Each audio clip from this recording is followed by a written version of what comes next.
So some of the larger scale things, we've got Cydonia, we've got the dome. There's various other artifacts that I've come across from bits and bobs. There's one that looks particularly like a ruined building with a square outline, where you can see one corner of it sort of sticking up out of the dust, and the other's sort of more in the dust. That image I've got out of MJ Craig's book. Can I also ask, well, do you know where the pyramid was found with the face on the Mars? Was it also like a sphinx there as well? Yeah, so that's also in there. That was something that Richard Hoagland and Mike Barra put together a few years ago, and it wasn't where Cydonia was. But the location is very odd. And that's in going through the Dark Mission book. I picked up on that. So yes, there is this alleged sphinx on Mars. You know, again, it's one of these things where it's right on the limits of the resolution of the image. And you're thinking, is it? Isn't it? Could be. Okay. And there's a hill in the background which looks like a pyramid a bit. You know, sort of like it may not that much like a pyramid. It's got a spike. But the odd thing is that this location where they sent this rover, which was the Sojourner rover from the Pathfinder mission, it's at 19.5 degrees latitude, 33 degrees longitude. And I looked at that in Hoagland's book and I thought, nah, he's making that up. But then I went and checked on the NASA, because NASA have an excellent website with all the missions, and you can find out how much they all cost, when they launched, when they landed, what the mission goals were. There's an excellent search engine with all that stuff on it, you know, going way back to Sputnik and everything. And it's got all the stuff on there. And they actually said in that database that's where the Sojourner landed at 19.5 degrees latitude and 33 degrees longitude, which is rather odd. And that's another thing that Hoagland has come up with over the years, and I think he's onto something, is this 19.5 degrees latitude and longitude. Because if you look, sorry, latitude I should say, 90.5 degrees latitude, not longitude. If you look at 90.5 degrees latitude on various bodies in the solar system, you'll see weird things, or not weird things, but features, shall we say.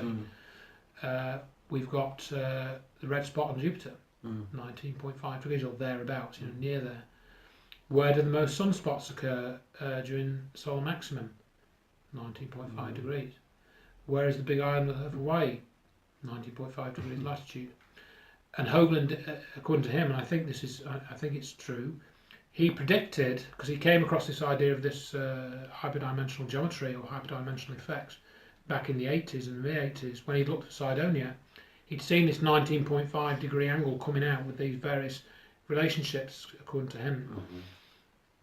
And then the Voyager was on its way to Neptune at that point. I think it got to Neptune in '89, I think it was. And Hoagland says, I bet there is going to be a storm feature on Neptune at latitude about 19.5 degrees. And guess what? There was when it got there. And they'd never had close-up pictures of Neptune before 1989. He predicted it, and he was right. And he predicted where it would be as well in this, I think, in the southern hemisphere rather than the northern hemisphere, because they knew where the magnetic field was, and it's to do with that apparently. I thought, yeah, that's pretty impressive. That is pretty impressive. Yeah, definitely. And you know, this doesn't come out. This doesn't come out. And I've got a little diagram in the book, which I've read it. There was various versions on the internet, but I ended up reading my own version. That 19.5 angle comes from a specific thing. It's not just a random 90.5. What it comes from is if you take the simplest 3D shape, which is called a tetrahedron, so you need 4 points for a tetrahedron. You need 3 points for the base and 1 point for the vertex. It's the simplest 3D shape. You make all the sides equal, so it's a 3D equilateral triangle basically. That's the tetrahedron. Put that inside a sphere so that each point touches the surface of the sphere on the inside. And then if you take the top point as being the North Pole, and then one of the edge points where the three other vertices touch on the inside of the sphere, that's where you get the 19.5 or 19.47 latitude from. And so it's something to do, he says, with torsion fields, where you've got like a magnetic field on a planet and the planet's spinning and you have a magnetic field. And there's some other effects that are going on, such that there's some type of energy transfer, and you get effects, appearing at those points. And Alpha and Beta Regio on Venus, they're two large volcanoes that were photographed with radar, 19 degrees, or 19.5 degrees. So, and I think Olympus Mons, I think on Mars, is that on about the same? I might be wrong on that, but I think that might be on the same latitude as well. So that again, that to me is an aspect which isn't being talked about very much. So that I put all that in, and I mean again, that's been out for years. Hoagland's been talking about that since the 80s, so that's like 30 years he's been talking about it, and a couple of other people, but he's been the main proponent of it, and frankly I think he's right. You know, I think he's right about that. And the other peculiar one which I've got in the book, which I may have shown you, which not many people seem to have written about. Hoagland's got a tiny bit on his website.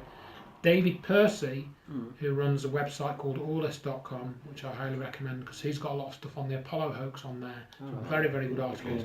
Most of them, if not all of them, scientifically oriented. And David Percy works as a photographer. He's got a not Royal Society, is it? Or like Royal Society of Photography or Royal Association of Photographers, something like that. But he's, you know, he's got a few. He's done well in his profession, basically. He's a professional photographer. And he's been talking about the Apollo hoax for 20 odd years, I think. He given talks. But the other thing that's on his website is a bit about Cydonia. And there are 3 particular features in Cydonia. I've put these in the book. Expanded a little bit on what Percy's got on his website. Not much, but only a little bit. And if you take the face I think it's about 10-15 miles from the face, go south, I think, somewhere. Forget the exact location, but it's near there. There's like 3 features. There's what looks like a crater, but it's slightly unusual because it seems to have a very smooth bottom.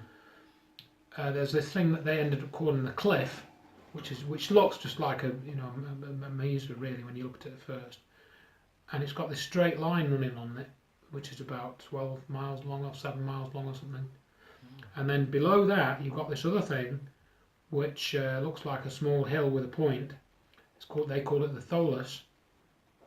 The weird thing is, if you take these features, the 3 features, the crater, the cliff, and the Tholus, and take that image, you can overlay it on Avebury, and it matches up. So the Tholus matches up with Silbury Hill, and the crater matches up with the Avebury stone circle, and the cliff matches up with another feature, sort of semi-matches up with another feature, which is now like woods just off. From the. I think I might have seen the comparison. Yeah, I put it in my talk before, and I put it in this talk years ago now. I didn't originally have it because I didn't become aware of it. I think until about 2008 or something. And the little thing that I added really was that if you look at the Ordnance Survey map of Avebury, and then you consider overlaying this crater. The crater has this little sort of bit sticking out from it, from the edge of it, or bit cut out of it, and it's like a little just semicircular bit that's added onto it. It matches up with a contour on the OS map in Avebury fairly closely, you know. And to me it's extraordinary, you know. And David Percy says this proves that there's been communication from Mars to the Earth in past history. That's basically all he says. You know, he doesn't go any further than that. He doesn't say, "Oh yeah, that means that Martians built Avebury" or anything like that. So you can't say that, but you can say it, but you don't know if it's true or not. But there is clearly some connection. And this, to me, is part of the story that we're not being told. You know, which is what I say. That's I basically leave it at that. So that is really a key piece of evidence that you can prove to yourself.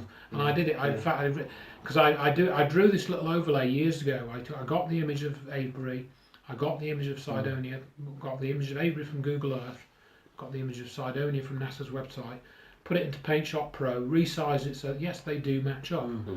You know, and I redid it again because the version I had then was low resolution, and I want to make a high resolution. In fact, I discovered a new high resolution image from the newer probe. The old one was from Viking, the new one was from Mars Global Survey. So let's have a look. Let's see if it still matches up. We've got a new image, high resolution. Does it still match up, or is it something that's now gone away because of the high quality image? Still matches up. Still matched up. So I redid it all again. So that was a big one for me when I found that. There's definitely something to this Earth-Mars connection. And then, so I put all that in. There's Phobos as well, isn't there? And then there's research saying it could be hollow. Is that right? I don't know what. You've been reading up, haven't you? Yeah. Excellent. Yeah. Yeah. So let's talk about Phobos, which is this moon of Mars. Yeah. It's only, I think, I always forget the exact measurements. I think it's like 16 miles on its widest dimension. It's sort of shaped like a potato. Yeah, it is. Yeah. Okay. Roughly. Yeah. So that's sort of odd, because most moons are circular. So the weird thing is that it's near the equator. It's 1 degree from the equator, circular orbit, and it's only about 6,000 miles or 5,000 miles from the surface of Mars, and it goes around once every 7 hours, 39 minutes. And it was only discovered in 1877 by Asaph Hall, which in astronomical history is fairly recently. Yeah. It's fairly recently. And the reason for that is it's so close to the surface when seen from the Earth that if you're looking at Mars through a fairly good telescope, it gets lost in the glare. So the disk of Mars, when you get it in a telescope, is fairly bright. So to pick out this tiny little point of light next to it is actually pretty tough. But somebody managed to do that in 1944 or 45. I forget the guy's name, it's in the book. And he made regular observations of Phobos and Deimos and worked out their orbits, and those figures were published.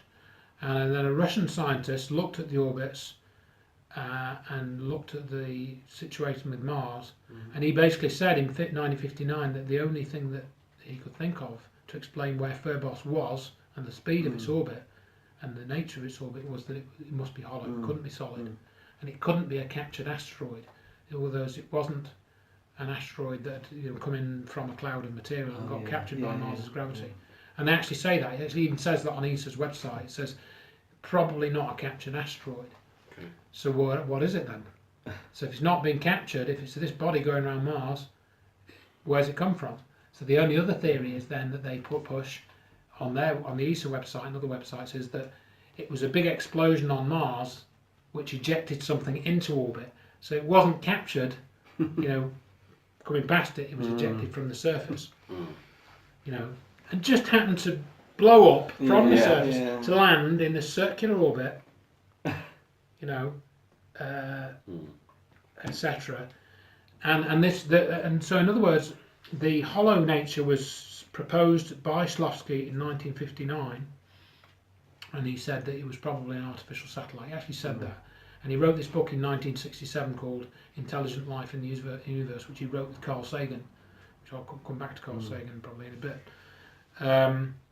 And one thing I read, that book's available online. It's 67, and somebody took the whole thing in the Internet Archive, so you can get a good scan of it in the Internet Archive. And I read the chapter on Phobos, which is very interesting. And this guy's even putting calculations. There's calculus in there. There's people that know calculus, which is this basically calculus is to do with calculating rates of change and how you do it with a mathematical process. And it's very important in things like planetary orbits and rocket science. Calculus is very, very important. Anything that's to do with rates of change involves calculus. He put this in the book, so he knows what he's doing. This guy. And one account that he tells in there, which I wasn't aware of, is relating back to a little story called Gulliver's Travels, which I'm sure everyone has heard of, because there is a passage in Gulliver's Travels where, because he goes to Lilliput, doesn't he? Yeah. And they call them the Laputtans, I think. And Jonathan Swift, he wrote Gulliver's Travels in 1726. 1726, he wrote that story, one of the early works of English literature, I think. And he's a short paragraph in there where he describes the Laputtan astronomers looking at Mars, because Mars has been known for all of human history. Laputtan astronomers are looking at Mars and they discover two moons. And the moons orbit very close to the surface of Mars, and one goes round at every 10 hours. And it's about, I think it says 3 Mars diameters from the centre of Mars. And if you work this out, it appears that Jonathan Swift was right. He knew that Mars had a moon 150 years before it had been discovered. And that's in Gulliver. And I went and downloaded, the original Gulliver's Travels from the Internet Archive, the original text, and it's in there. It describes that Mars has 2 moons, and it describes that they're close to the planet. The distance is about right. The time of the orbit is about right. How did Jonathan Swift know? How did he know? Somebody's got to answer that question for me. So this again ties in that there is some ancient knowledge. Again, you could think, wouldn't surprise me somebody like Jonathan Swift was a Freemason, and that's where I think a lot of this knowledge is, held. People in these groups, they know this. They know, what's going on with this stuff. So that was very interesting, and the observation that Phobos was hollow was confirmed in 2008 when I think it was the Mars Express probe scanned it with radar, I think, and they found large voids. It's a moon that has large voids, and this is inconsistent with the captured asteroid theory. And then in 2009, Buzz Aldrin goes on C-SPAN talking about this Phobos moon, which nobody's heard of. And they've discovered a monolith on Phobos. Yeah, I've seen that interview where it mentions that. Yeah. And this is on C-SPAN. There's this little monolith on Phobos, this tiny potato-shaped moon. Oh, who put that there? When people find out about that, they're going to want to know about it. And I looked into this, and again, I've got a chapter on the Phobos monolith in the book, and it's not quite as clear-cut as he was saying. But you have to ask yourself, why is Buzz Aldrin, second man on the moon, talking about finding a monolith on this moon going around Mars on mainstream TV? There's something going on there. Again, I don't claim to know what it is in the book, and I don't claim to know what it is now, but there's something going on that he would say. And he's reported in the press, he says Buzz Aldrin stirs up conspiracy theories about Phobos or something. So the mainstream press can't have it both ways. This guy is either the second man to walk on the moon, or he's a conspiracy theorist. You can't have it both ways, to my mind. So that was all weird, and basically there was a whole circulated story about this Phobos monolith, which wasn't circulated accurately. I've explained in the book. Some of the pictures that were shown, there were 2 pictures that were shown of monoliths. One is on Phobos, and to me it doesn't look like a monolith. It looks like a sort of small dome, actually. Rather uninteresting, to be honest. Put that in the book. And then there's another picture that got circulated of a monolith, and it really does look like a monolith, and that's in Valles Marineris, which is on the surface of Mars. And I downloaded that image, and it's like I've seen that image. I put that on the back of the book. So I put a little thumbnail of it. It's more defined, isn't it? Exactly, and it looks like a monolith. It looks like a monolith. It's no 2 ways about it. Just the shadow. I think the shadow. Along it's got square edges. Sides, square top, and the shadow, and you can clearly see it. And it's in a high resolution Mars Reconnaissance Orbiter image. And I've got the image number, and I downloaded the file. It's like 200 megabyte image for the whole thing. It's such a large image, such high resolution. Zoomed in, and there it is. It's there where they say it is. And that was conflated with this Phobos monolith, and I think that was probably done deliberately, or maybe it was just bad journalism. I don't know. And there was another image that was circulated with those 2 images, the Phobos one and the Valles Marineris one. And there were 3 pictures shown together of another monolith, which looked even more like a giant sort of brick of some kind. Couldn't find that image. Could not find it. I looked and looked. I looked for days. Could not find that image. I don't know where it's come from. I couldn't find any websites. Reverse image search doesn't pick it up, except on the websites it's already on. No image references given for it. The images in my book, all of them are referenced, so you can download them from NASA, from ESA. You can download all the images yourself and find them yourself and check them. No problem. So again, there's something going on. Something going on. And then just to talk about whistleblowers, I've got a couple of whistleblowers mentioned in one chapter. One of the ones that intrigued me the most was again from Disclosure Project. And I was pleased that Stephen Greer published the audio for this a few years ago on YouTube, because I'd read the text in his Disclosure book. And there's this guy, he doesn't give his name, he calls himself AH, just two initials, AH. And he talks for about an hour in this YouTube video that you can watch. And he says that he knew a lot of people, he knew people in the NSA, in the CIA, FBI, National Reconnaissance Office, which is the NRO obviously, NASA, Lockheed Martin, I think he knew. You know, all he was embedded in that whole military-industrial complex. And you're thinking, oh, so he knows all these people, does he? Oh, yeah, well, he's just probably, a bit of a BSer, But actually, when you listen to him, he does come across very well.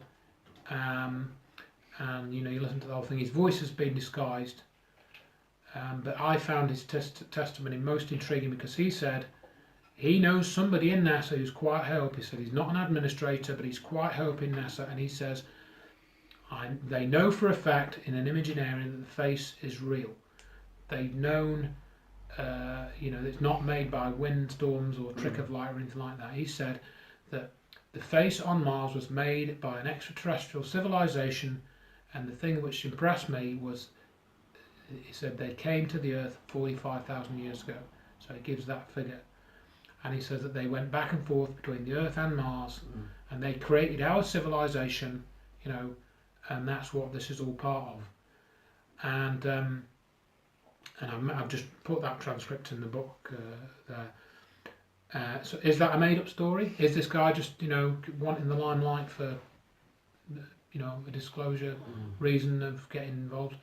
Well, why is he kept anonymous then? Why is he filmed from behind so you can't recognise his face? And again, if you listen to him, the way that he talks, to me, is very credible. And then we have the Mission to Mars film, which is a year 2000 film, which I mentioned, made by Disney, with the cooperation of NASA, where we have a mission that goes to Mars, a manned mission, they crash lands or something, or they set up a base, and the base has a malfunction, and I think it's 4 people and 3 of them die, and one of them's left on his own. They don't know whether he's dead or not. So they decide to mount a rescue mission, and they go to Mars. In the second mission, there's various problems along the way, and the first sort of hour of the film is a bit boring, but I think the second hour, or sort of last 40 minutes particularly, shifts gear quite considerably. And they end up on Mars. Spoilers here for anybody who hasn't seen the film. They end up on Mars, and they find the guy who survived. He's got a long beard, and oh God, thank you for here and everything, And he's resourcefully fixed everything up, so he's kept himself going with air and everything, and water and whatnot. And they said, I've been picking up these signals. While I've been working on all this and keeping myself alive, and I've been decoding these signals. And they said, what are you on about? It's coming from this, and he flicks the screen on, and it's the face. And it's it's like an ivory coloured version of the face, and it's coming from this. And they're going, what? Is that what I think it is? Yeah, it's the face. It's real. And they said, so what? And they said, what was on top of it was just debris. It was disguised, and it's all the debris was on it. It's all cleared off now, and it's really a face, And then he talks about how he's been sent these messages, and it's all to do with DNA. And he flashes up on the screen that these DNA spirals come on. He said, the messages is telling me that this race created us, And then they go to the face.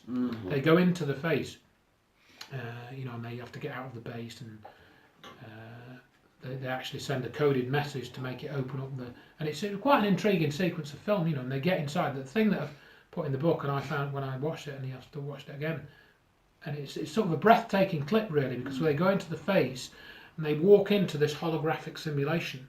They're just walking on the floor, but beneath them they can see the solar system, and it's like they're walking along the plane of the sun's orbit, and all the planets are orbiting around them, and they're looking around, this sort of amazing sort of holographic simulation, and they're looking towards this planet which is sort of off in the distance slightly, and it looks blue atmosphere and stuff, and then they realise it's not the Earth, and they shown Mars as a blue planet, and they're just as they're looking at it, this high-speed object, bang, smashes into Mars, and a wave of destruction sweeps across the planet, and Mars turns red. And then all these ships come out and fly off to a distant galaxy. And this 8-foot tall ET comes towards them from behind, and you can see they're all looking up like this at this alien.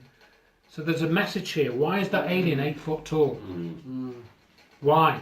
And it's like a golden being, you know, and it's crying, you know, it's because of what's happened in this destruction of the planet, you know.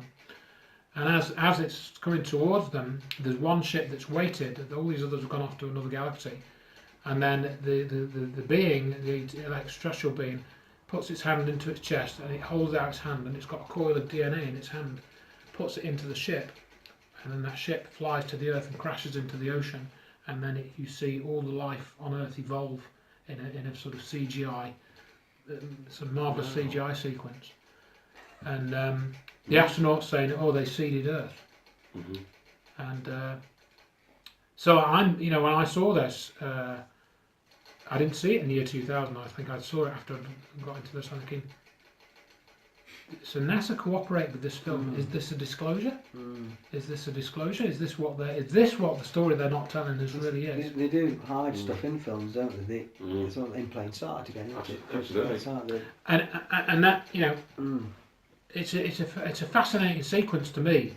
Is it just a story? Are they just making up a narrative for a science fiction film? Or have they made deliberate choices, like this 8 foot tall being, rather than it being 3 foot tall, or, you know, this thing, Mars being hit by an asteroid rather than being wiped out in a nuclear war, which is what some people have claimed. So I genuinely feel from that film that they are giving us information, but they've got plausible deniability, in that they can say, "Oh, you believe that life on Earth came from a Mars civilization?" That's rubbish. That's just a science fiction film. Exactly. That's what you get. Though. Yeah. You watch too many films. Yeah. So that's how they get away with it. So this is a prime, one of the best examples I've come across where you have to look in science fiction films for information, you know, and try and work out if that's the actual truth and not just a science fiction story. That's how I watch. That's how I watch it now. Yeah. You know, Right. science fiction films. Right. With that mindset. Right. You know. And there are a couple of other weird things which I found along the way over the years as well, which I've put in. Another one being Arthur C. Clarke. I think I think there's Arthur C. Clarke, Stanley Kubrick, some of the people that made this Mission to Mars film, they've been read into this secret history, or whatever you want to call it. They know, they've been given information about this hidden story. I've read a bit about that they're in the clique, shall we say. Yeah, the clique, whatever you want to call it. And it's like going back to the story of the discovery of water. The last one they did was in 2015, the discovery of liquid water. NASA announced it again in 2015.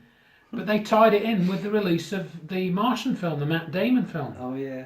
And the producer, who was Ridley Scott, actually admitted that in the press, that they held back the news of liquid water on Mars to tie in with the release of his film. He actually says it in this Breitbart story. I've got the quote, you know. So, doesn't that prove that they're doing it, or is it just me? You know. Yeah, exactly. So this is the way that it's working, and I think, you know, my intrigue with it really is that there is, you know, in writing this book, which I've been doing for the last couple of months, I've had all the information collected. Started in 2004, so I've been collecting it for 12 odd years. And I put bits of it I made a little pamphlet and stuff and bits and bobs, and I wrote a couple of articles and a few things. But to put it all into the book, it's like I've been transferred into this other scenario of thinking about things that are going on not on this planet. You know, so it's like a form of escapism, really. You know, and you do get into that mindset because you're really taken out. All the things that go on here on planet Earth you have a different perspective on them. When you think, maybe this sort of thing that we're experiencing now already went on Mars thousands of years ago, millions of years ago even, you know. And you start to think in those terms, you begin to see this bigger sort of, you want to call it a corny expression, but a bigger sort of cosmic picture that we're part of. And you think, wow, you know, this is way more interesting. Definitely. You know. And okay, you're given, and that's why people like science fiction, because you're given a sense of that when you get into science fiction realms, of course. But the idea that this is actually known about in a factual sense, you know, and they say that truth is stranger than fiction, maybe this is an example. So I've tried to write that up all in the book, and there's quite a lot more besides. Like Arthur C Clarke talking about Saturn. The other thing I was going to say, that Arthur C Clarke wrote a book called Before the Fall of Night, was it? Was it After the Fall of Night? I think it was maybe Before the Fall of Night. I can't remember the exact title. He wrote this as a short story, I think in '53, and then he expanded it into a novel, and it was called City and the Stars in a novel. That was another version of it, and that came out in the *60s, and then it was reprinted in the '70s. And there's a particular reprint from the '70s which I've put in the book, and I can't remember how I found that out, but I found it somewhere on a website. And it's obviously an alien planet on the cover. It's a comic art type thing. It's not photographic rendering or anything. And there's a giant face staring up into the sky. Now that story isn't about Mars, I don't think. It's not. It's about a civilization that nearly gets wiped out, I think. So it has potential analogues with the Mission to Mars story that I mentioned, but I don't think it's set on Mars in Clarke's book. I haven't read that book, but the cover art is most intriguing. That you've got this face staring up into space, and you've got these buildings. Oh, it looks like a building quite nearby. Another thing, the Saturn as well. There's about the rings. Was that Norman Berggren? Is it? Norman Berggren, yeah. And he wrote Ringmakers of Saturn. Yeah, that's something I also had become. Because when you get to Saturn, there's a couple of interesting things like this hexagon at the North Pole. Yeah. Which was discovered in the 80s. You've got this hexagonal feature, which is apparently a storm system. That's a bit weird. And again, that seems to time with this hyperdimensional physics of that. And there's not really a lot you can say about that. I think they claim to have modelled it now, with various turbulence, models that they've done, but I think they've only done computer modelling, so that's always a bit dodgy. But then following on from that, there was a book that came out in 1986 by this fellow called Norman Berggren. Still you alive, mentioned. Sorry? He's about 92. I think he was certainly alive in 2012. I think he was about 91 then, because Project Camelot did an interview with him. I mean, Project Camelot. Anyway, okay. And they did an interview with him, but I didn't like that interview. It was all over the place. It wasn't very focused. But if you look at this book, I did look through it. I won't say I've read every word. But the biggest problem with it is the pictures that he uses, not referenced. He hasn't referenced any of the pictures. So I think they are from the Voyager missions from the 80s, as I understand it, and it's the only source they can be. But specific images that he references, which ones were they? They do have image numbers. You can find them all now online. Okay, you couldn't have found them online in 1986. But they still have catalogue numbers. I mean, I was looking at some of the lunar images from the 60s, and of course they were never online. They weren't put online until probably year 2000, something like that. So you've had like 30 odd years of them not online, but they did have catalogue numbers, and you could identify most of them by those numbers, And but I looked at those images that he was using, and I couldn't really see what he was seeing. He was claiming to see all these objects. There's like a massive spaceship. And this spaceship was meant to be like 10,000 miles long, or 5,000 miles long, or 5,000 kilometres. And you think, but if it was that big, because I mean, some of the moon, look at Saturn's moons. They're only like 2,000-3,000 miles in diameter max. Those are the bigger ones, I think it's Aptus, which is the one I've been most interested in. That's 900 kilometres in diameter, something like that. So they're not, so you've got these things that are 10,000 miles. You'd see them. You'd be able to see them with Earth-based telescopes in the right conditions. You would be able to see them if they're that big. So I was a bit incredulous like that. I'm just looking into this stuff. You don't like to rule anything out. But what I've postulated in the book about that is that I think, I could talk for hours on this and what's in there because of other stuff that's coming, but I think that book was disinformation. In other words, I think there probably is some really interesting stuff going on in the area of Saturn, and they don't want people to know about that. So the Berggren book discredits some of the serious research because, again, his images are unreferenced. He doesn't really say... He hasn't tried to corroborate his images with anything else, like Earth-based observations or, you know, using two images which show the same craft or something, you know, and identifying the exact shape of it and, you know, a movement over time or something. I don't think he's done any of that to try and corroborate the images. And what I also found was that in about 2004, Stephen Greer went on to Coast, or 2005 it might have been, and said that the Cassini imaging team, Cassini was this probe that's taken all these wonderful pictures of the Saturnian system, and had that mission lasted for 13 years, from 2004 until last September. He claimed on Coast that a member of the Cassini imaging team had picked up evidence of UFOs around Saturn. And Greer actually said that person that told him that was a former Lockheed Martin contractor who remained unnamed. But guess who Norman Berggren used to work for? Lockheed Martin. So I think it was him. I think it was him trying to stir things up with his ringmakers of Saturn. And again, people, you can download this as a PDF. It's available if you want to get it. You can buy it, but I think it's one of these books that's horrendously expensive. And you know, you see what I've written in the book. If you read through that, I think that's basically probably disinformation. And that's just, if any Cassini pictures did come up, they could say, oh well, this was what this guy Norman Berggren wrote in 1986, and we know that's all bogus because you know it was never properly written up and you know not referenced and stuff. So they put out the fake information, or the not necessarily fake, but not very good information or not very well researched, and then they debunk that, claiming it's not been really well researched and stuff. And they do that a lot, and I've got another prime example of that towards the end of the book, and that again became a bit clearer to me when I was putting that chapter in, and this is about SOHO, which is the probe that's been photographing the sun since 1995.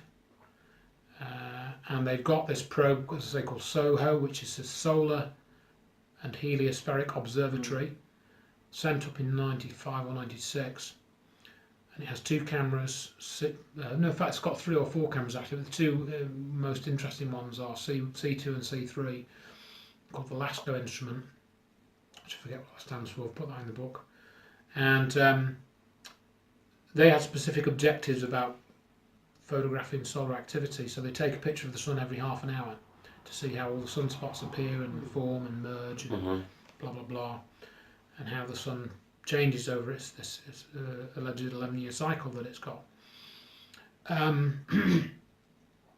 But I think it became quite clear in the early 2000s that some of these SOHO images were showing things which, you know, sort of quite interesting, like structured craft, maybe.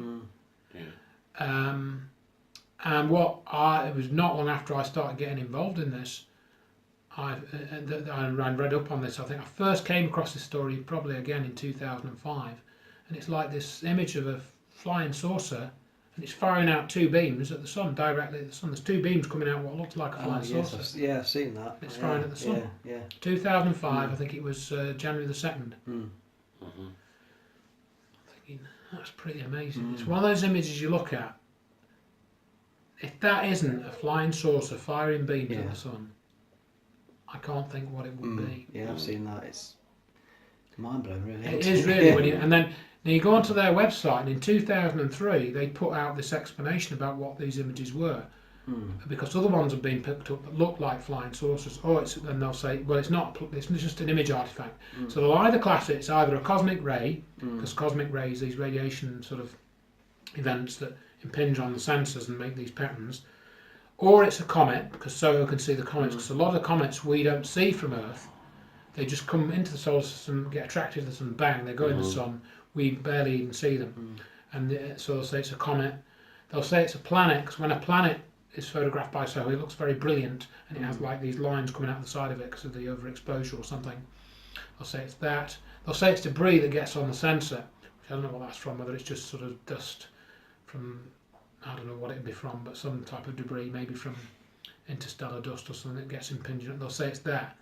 And then there's this other phenomenon called CCD bakeout, which I forget exactly what that is. So I mentioned that in the chapter.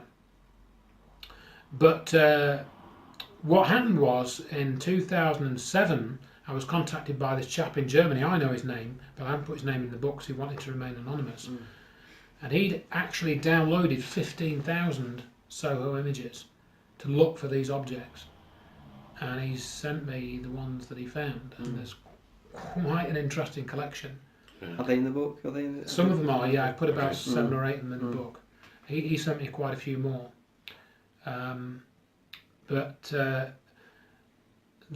So to me, they can't be explained any other way. There is something going on in these images, and you see beams coming out of these objects. I think he's got about 9, 10, 20 of these showing beams coming out, and he's referenced them all.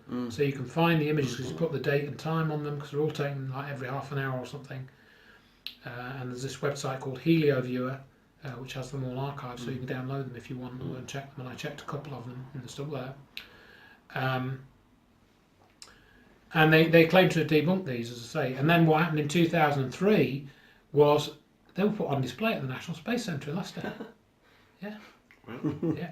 A selection of these images, because what happened was a group called Euroseti had got these images allegedly secretly downloaded from the Soho satellite by a guy in Spain who was anonymous.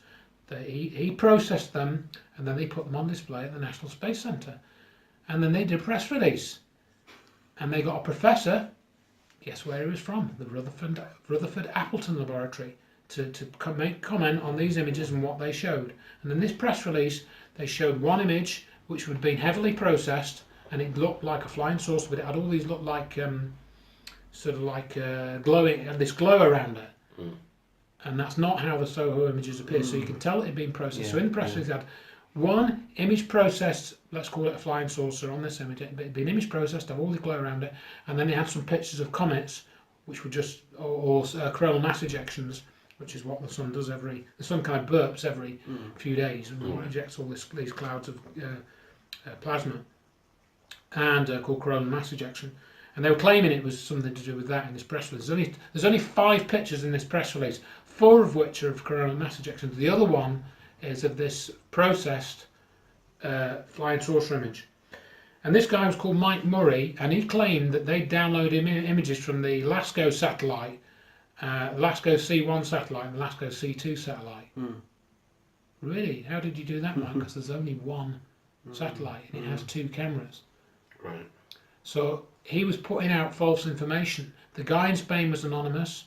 The guy in Spain had apparently processed these images.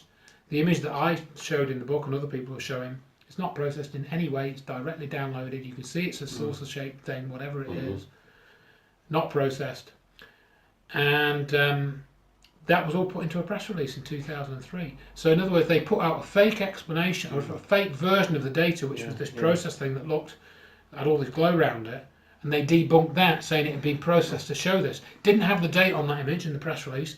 The ones that this guy sent me in Germany all have the dates on, so you can find out exactly what they are. So to me, that was an intelligence service operation, that Euroseti group. I'd never heard of them, never heard of Mike Murray. They put it in UFO magazine. I think it got into a couple of newspapers, same image, and they debunked it, and that's that. They never talk about it again. So if anybody brings up the Soho UFOs, if you want to call them that, that we dealt with that in 2003. Here's the page, and that's it. Yeah. Job done. That's what they do. And that's what I put in the book. So I'm convinced that was a planned disinformation exercise. And there's a couple of facts to add on to this, which I sort of found out whilst writing up that chapter. Was that the Soho instrument? Guess who it's run by? The Soho instrument. It's run by the Naval Research Laboratory. Right. U.S. military. Yeah. So it's all okay. ties in, doesn't it? Set by NASA. Yeah. Yeah. And then that press release, for the guy who works at the Rutherford Appleton Laboratory. Guess what that's part of? The Atomic Research Facility at Harwell. They're part of that. Oh yeah. So again, it's essentially military. Yeah. Getting towards military, not overt in the UK thing. But why did they release this in the UK? Actually, I say that there was a good reason for that. There was one part of the instrument that was used was developed at the Rutherford Appleton Laboratory, I think. on one of the solar instruments or something. I think that was why they did it. But that really stank to me when I found out all that. So I think, and the guy who did this analysis of all these 15,000 images, and all that's on my website separately, I just put a summary in the book, he concluded that the sun is being manipulated by these craft from looking at all these images. These craft are coming in and they're doing something to the sun. They're manipulating it in some way and causing it to be changed in some way. Now that sounds really far out, doesn't it? You know, to think that there could be a civilization could be actually changing what's happening with the sun. And I've read separately that, you know, the sun was going to blow up or become unstable, and this was channeled information. You know, so you think, you know, well, got to treat that with caution. But what if it was true? You know, and if this was some type of threat to the planet or to the military power, you bet the U.S. Navy and the U.S. military want to know about it. Of course, yeah. You know, so and of course Gary McKinnon, who was the hacker who hacked into NASA and the various places in the early 2000s, I remember having a conversation with him when his computer was seized by the police after he got caught hacking. They took his hard drive, and he wanted it back because it had stuff on that he wanted of various things. So he asked the police for it back, and they said, "Oh, we can't give it back, sorry, because it's gone to the US." Guess where it went to? Office of Naval Intelligence, ONI. That's where they told him it went. That's where he found out it had gone to. And they've been implicated several times in, you know, this sort of ET alien type cover-up. It's the Navy. No, you'd think it was the Air Force, you know, but it's not. It shows when you look into it, it all comes to the surface where the cover-up is, isn't it? Absolutely. And it becomes virtually obvious, doesn't it? I think it does, you yeah. know, when you see the connections and who's involved. You know. Yeah. So there's a Soho chapter in there. And on that sort of subject as well, I mean, talking about these secret groups that control the information, you guys have probably heard of MJ12, this alleged group that was formed after the Roswell incident to sort of manage all the information and whatnot. Well, one of the people that was allegedly involved with that group was a guy called Donald Menzel, who Stanton Friedman's written quite a bit about, because Donald Menzel was he's an astronomer or an astrophysicist or something. Well, he was, I should say. I think he died in late 60s, early 70s or something. And Stanton Friedman, who's been at this research for many decades now, as you know, he had a couple of run-ins with Menzel over the UFO issue, because Menzel was a UFO debunker. And I was interested in that because I wanted to read about Carl Sagan, because there was allegedly, when I was at the conference in Holforth, September, it was mentioned to me then, I think it was actually, can't think of her name, it'll come to me in a minute, but there was mentioned that there was this Kathleen Marden, she mentioned that there was this connection between Carl Sagan and Donald Menzel, and Menzel was a UFO debunker, and Carl Sagan was actually, in 1969, Carl Sagan helped to organise a conference to have the UFO issue studied at the American Association for the Advancement of Science, to get the UFO research recognised by official scientific bodies and universities. And Menzel and others were deeply opposed to this, because they didn't want this UFO nonsense being given any scientific credibility, but Carl Sagan helped to organise it. Eventually this symposium took place. And I'd vaguely heard about this, but I found out a little bit more about it. But Menzel was on one side and Sagan was on the other. Menzel was dead against it. Sagan was trying to sort of coax Menzel into doing it. And what Kathleen Marden told me was that there was some conversation between Menzel and Sagan which said that, you know, you need to tone down your UFO stuff, you know, because if you do, there's certain opportunities for you, you know. Something like that. Now I couldn't. I tried to find a reference for this conversation, where it took place or which book it's written, and I couldn't find one. That's not to say it's not there.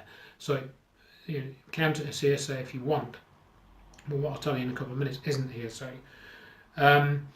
So I wondered if, basically, because Sagan gets involved in this Face on Mars, he got involved with all that thing. And that's in Dr. Mark Carlotto's book.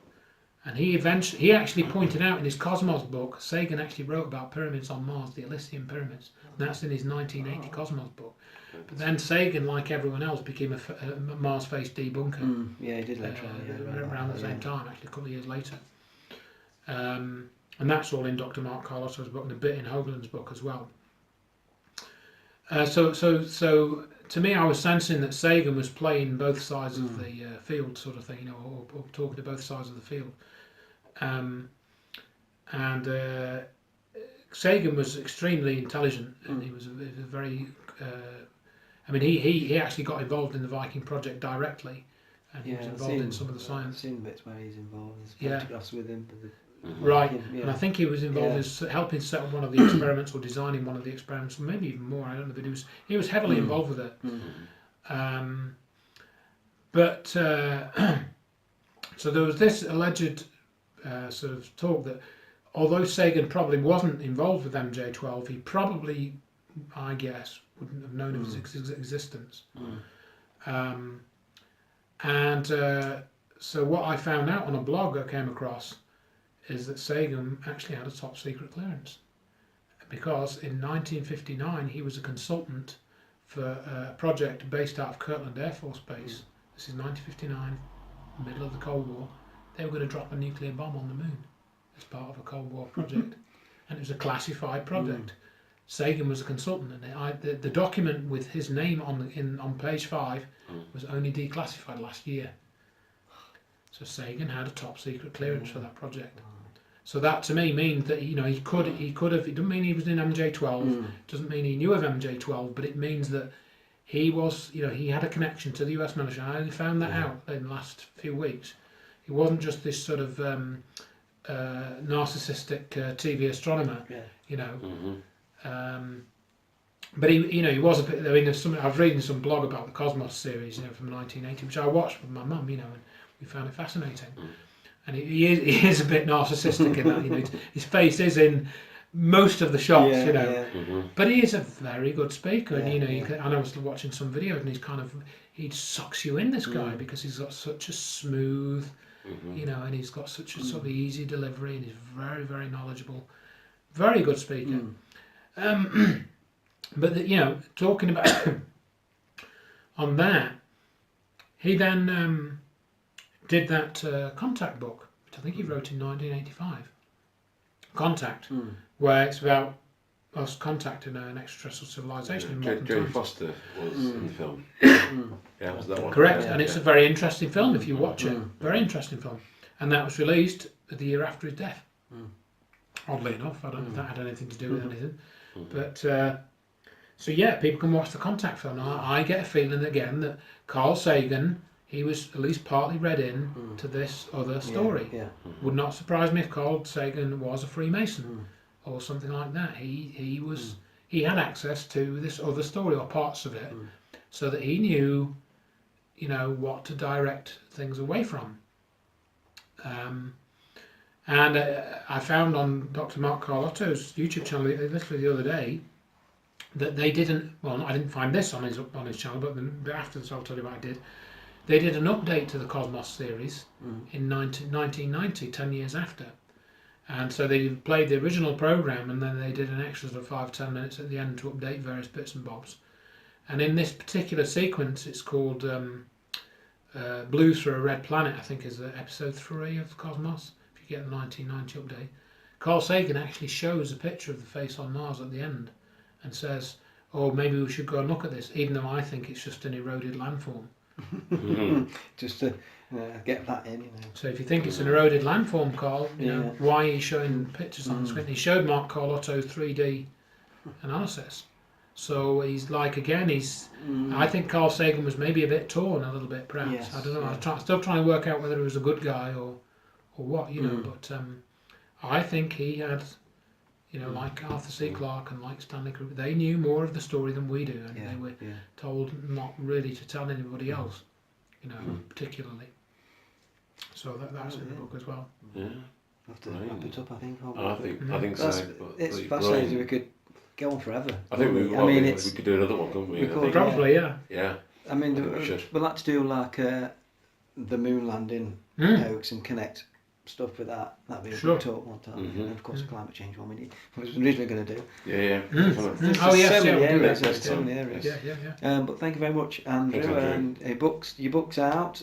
Yeah, check theevevidence.com. It's on my website. You can write to me Yes, through there. we'll have It's on a link Amazon. on. We'll do the links. We'll do the links. Yeah. Yeah. So I'll be getting a copy. So yeah, Great. so definitely, yeah. And Okay. it sounds like there's a lot in there that you mentioned that really be great to look in more and look into it and read up. So excellent. It's been fascinating to hear you today as well. Yes, from Brain, brilliant. really. Yeah. Oh, thank you very much. Yeah, Yeah. it's good to be able to get it off my chest. Yeah.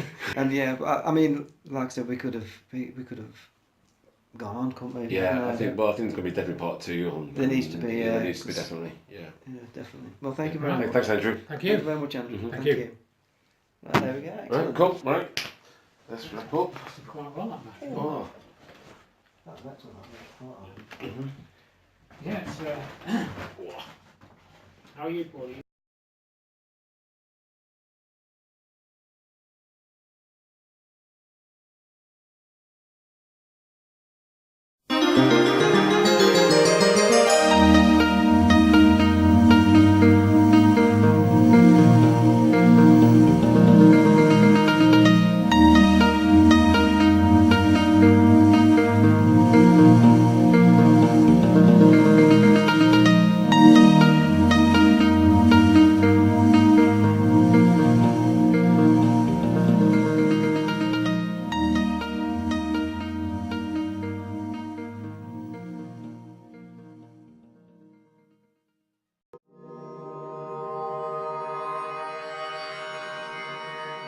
Oh.